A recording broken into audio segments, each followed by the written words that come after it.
Здравейте! Днес ще ви покажа как да направите презентация буквално за няколко секунди, като използвате Canva с вече подготвен документ, който е направен в Google Docs. Можете да си го импортирате, като натиснете тук на проекти, след което натиснете Add New и Import from App, Google Drive и можете да си добавите съответният, да го намерите по име и да добавите съответния файл. Аз вече съм добавила моя файл, затова ще ви го отворя директно тук.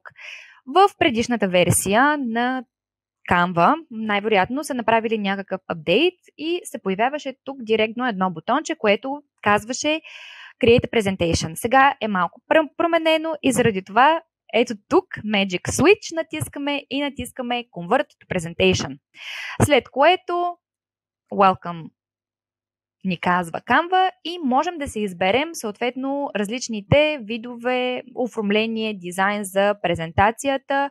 Може да се изберат още повече опции, можете да си скролнете надолу, за да видите как биха изглеждали различните слайдове и тази, която ви допада най-много, можете да си я изберете.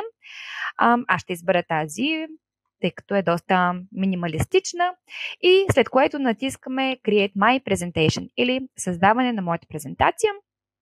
Сега, може би подредбата няма да е най-добрата, тъй като това е генерирано чрез AI, но все пак имаме една много добра основа. След което, от тук можете, ако имате, това става въпрос за платената версия на Canva, ако имате вече направен, изграден бранд в Canva, т.е. цветовете на вашия бранд, можете директно да си ги добавите от тук. Така че всеки път, когато правите презентации, те да изглеждат по един и същи начин. В момента тук в тази Canva няма направен такъв бранд кит или по-точно да е изградена вече визуалната репрезентация на съответната марка или бизнес. Затова ще използвам тези, които са тук по подразбиране, като отново мога да си сменям различните цветове и да избирам различни цветови гами.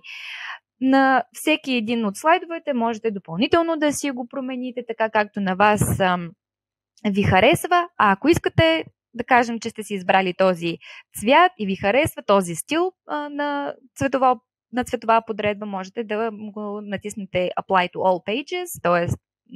приложи към всички останали слайдове и така всички те ще станат в съответния дизайн, който сте избрали. Така, това е накратко как се създава презентация за няколко секунди в Canva. Надявам се това да ви е било полезно. Благодаря за вниманието.